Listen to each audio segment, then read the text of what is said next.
Hey, everybody, welcome to another Realtor Rapid Fire where we ask real estate agents what were their wins, what their expectations are for 2025, and we're even going to talk about New Year's resolutions. Today, we are joined with Kimberly Kim Yacht. It says Kimberly here, so we talked about that yesterday, but I am super excited to have you. Kim is with Pyatt Sotheby's International in the Sewickley office. Kim, you've been in the business for quite a while. You are a top producer as far as any measure goes, and we're super excited to have you here today. Thank you. I'm excited to be here. Thanks for asking. I appreciate it. You bet. All right, let's get into question number one. 2024. What was your biggest win from 2024? What was my biggest win from 2024? So I would say, and if I can just probably summarize, I feel like I had a lot of big wins in 2024 only because I felt like there are times where in this industry where you feel like deals are really, really easy or they're really, really tough, right? I feel like last year was a year of lots of terminations. There was a lot of things that were going on with interest rates and people were trying to qualify, like, is this the house? There was a lot of piecing things together and it felt like you were really climbing uphill to make every deal, like pull it together. I feel like I can count on maybe one or two hands where there were situations where, things might have gotten in the way with, some lender financing issues where, a client would come to me that was not completely fully underwritten and, things fall apart at the end, but I was, even pulling that back together by having a lender save it or, clients, there were so many things, Ken. Every deal felt like it was climbing a mountain last year, but I feel like I had no terminations on my side, which were fantastic. That's a win.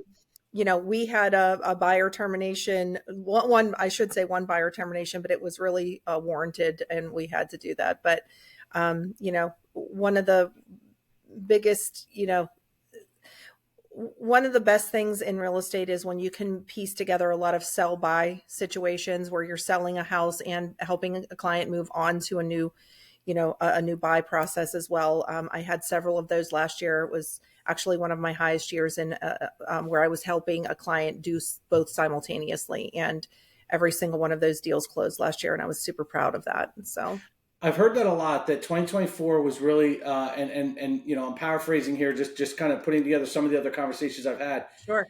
People were using muscles they hadn't used before or in a long time when it came to keeping a transaction together. I feel like that's kind of a reoccurring theme throughout 2024. I can't express that enough. I feel like when we're thinking back to COVID days, when things were actually, things were flying off the shelves, the houses weren't staying on the market, things were going for thousands and thousands above asking. And, I feel like a lot of real estate agents entered into this industry thinking, oh, like real estate's super easy, like things are selling. And, now we're returning to a kind of a normalized market where things are, we're seeing things that are, they're staying, where they are. And, actually people are working again, Yeah.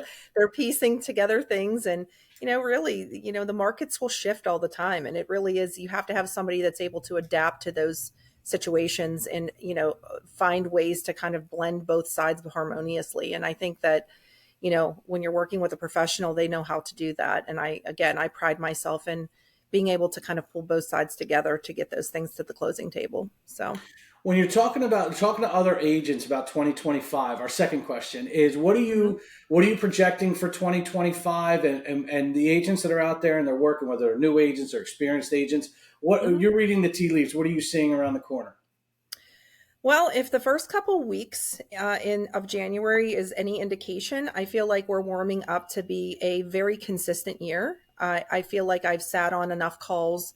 I am somebody who really likes to dive into the market. I like to see, where we were, a year ago, where we are, 2 years ago, like historically speaking. I like to really invest my time into kind of studying how we're seeing different market trends and how, interest rates, inventory, all of those things coming into play with what we're seeing in the future. But I really feel like we're kind of going to see a steady market this year. I'm seeing a lot of sellers calling me up from the 2020, 2021 year where I got people into first time home buyer situations and they're growing their families and having babies and doing all the things where they're needing to upgrade their space, where last year they weren't. So, there was a lot of question marks last year. There was, Yeah, those what COVID is the babies market? are starting to grow up.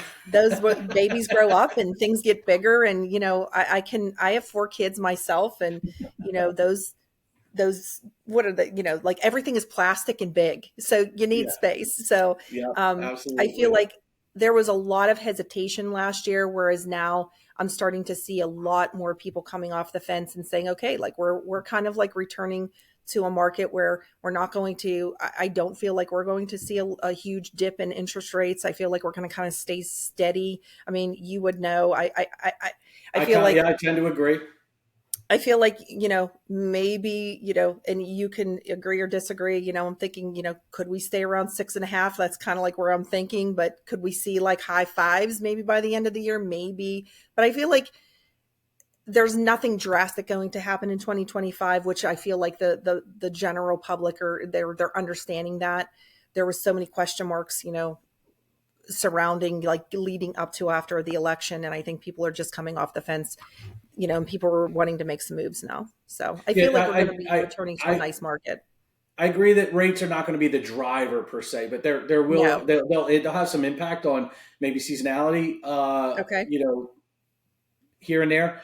But for the most part, yeah, I think lives, family Yep. sizes, Yep. family changes. I think that's a big part of what's going to drive the market this year. So I think that's super insightful. All right, Yep. fun question, then we'll wrap up. What was your New Year's resolution? Oh gosh. My New Year's resolution was one to myself, that I really wanted to be more present in my personal life. And by present, meaning, I think we get so wrapped up into technology and phones. And, with my profession, it's very hard for me to sometimes disconnect. So it's being more mindful and being more present in the people that I'm spending, and qualifying my, like really spending quality time with people. Um, and again, trying to, spend some time doing some additional readings, taking some time to exercise. Not always happening, but at least, a little bit. But I really do want to just be present with the people that I'm spending my time with, because again, we're here one time, and that's what the most important piece is. We do all this for a reason, and my reason is always my family. So That was the best answer yet. I love it. I love thank it. Well, you. thank you very much for joining us today. Hopefully, we'll see you again. Yeah, absolutely. Thanks for having me. I appreciate it. You bet.